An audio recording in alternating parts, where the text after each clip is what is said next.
I want to start with Joe Rogan and Jordan Peterson. Now, those may be two names that you don't know immediately because you may not be as mired into the inside politics the way I am. Joe Rogan is a very popular podcaster with Spotify. I think he had a contract of about $150 million to go on Spotify and to just, sit there and talk, do what I do, basically. So, good on him for being able to just sit down and talk and make $150 million a year. The problem is that he has been on the leading lines of the misinformation in this pandemic, but he's also on the leading lines of this pseudo anti-wokeness movement that fancies all white people in this country, particularly white conservative men. Let's be clear. Going forward through the rest of this episode, when I say white people, I'm really talking about wealthy white conservative men and all of the ancillary people who love them and support them. But at the core of it, what Joe Rogan and this entire movement. Now, if you need to connect this to something bigger, you have to understand that the way conservatism gets away with what it gets away with in this country is 100% by the fact that they have a media apparatus that can take people with the skill set of a sloth and make them famous and rich and put them up there to say all of the asinine and idiotic things that they wouldn't say themselves, they being the oligarchs. There's plenty of rich people in this country who know that these idiots on Fox News are complete and total morons.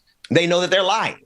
They know that they are engaging in the highest level of propaganda. Joe Rogan is just an extension of that.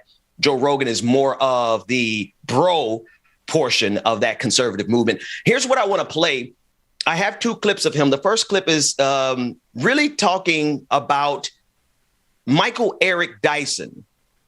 Michael Eric Dyson is, for those of you who don't know, I hope I don't have to explain every single character, but Michael Eric Dyson is a scholar, an intellectual, a Black intellectual who has written many books and been on the front line of many issues for as long as I can remember. They have a problem with this man. Jordan Peterson and Joe Rogan have a problem with Michael Eric Dyson in general, but more specifically in the context of the conversation about race in this country. I think I gave you enough information to play the clip. Let's take a listen to Joe Rogan and Jordan Peterson as they attack Michael Eric Dyson, a Black man, as apparently not being Black enough because, well, they had nothing else to say about this intellectual other than he isn't Black enough. Let's take a look in. Hard to sort out. The climate change one is a weird one. So that's because there's no such thing as climate, right? Climate and everything are the same word. And that's what bothers me about the climate change types. It's like, this is something that bothers me about it technically. It's like, well, climate is about everything. So, okay. But your models aren't based on everything. Your models are based on warming. A set number of variables. Yeah. So that means you've reduced the variables, which are everything, to that set. Well, how did you decide which set of variables to include in the equation if it's about everything? And that's not just a criticism. That's like, if it's about everything, your models aren't right. Because your models do not and cannot model everything. What do you mean by everything? When you say, depending on who you ask, either you're a voice of reason and rationality and personal responsibility, or you're a voice of intolerance and bigotry and anger and hateful. Sexual oppression. What did Michael prejudice. Eric Dyson call you? A mean angry white man? And a mean, angry white man. Yeah. Hilarious. Yeah. You're not mean at all. Yeah. That's what's dumb about that statement. It's you're not mean at all. I am white. Actually, that's a lie, too. I'm kind of tan. And he was actually not Black. If you're tan, he was sort of brown. Am I? Because I'm darker than you. Yeah. That's ridiculous. Yeah, but neither of us are white. Well, I'm Italian. And mostly. he was brown, not Black. Well, isn't that weird? Yeah, it's really weird. The black and white thing is so strange because like the shades are so... Tan and brown. There's such a spectrum of shades of people. Unless you're talking to someone who is like 100% African from the darkest place where they're not wearing any clothes all day and they've developed all that melanin to protect themselves from the sun. You know, even the term Black is weird. And when you use it for people that are literally my color, it becomes very strange. Yeah. You know, This is true. So you were asking. White people, I need you to send something better than those two guys to the national conversation. The national discourse is not represented in its totality when you guys send Neanderthals dressed in their Monopoly suits to sit there and prevaricate or pontificate rather about the colorism. I'm going to get into that story a little bit later. I'm going to wait till Dr. Mack and Rebecca Zor and Georgia Ford get here. We're going to tackle that a little bit more. In a minute, we'll be joined by Nomiki Konst, and we're going to be discussing allyship, because in the forefront of this conversation really is, how do we work together with people who otherwise, this system, Fox News, is a perfect machine to make sure that poor white people and working class white people vote against their best interest.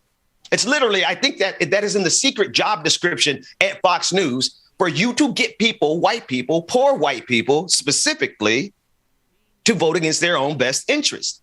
This is all a part of one massive machine. And in order for us to stop things like another January 6th from occurring, in order for us to stop things for like another Donald Trump, not even Donald Trump himself, but the next Donald Trump from becoming president of the United States, we must absolutely form a team of people who have enough influence and power to fight back against these machines.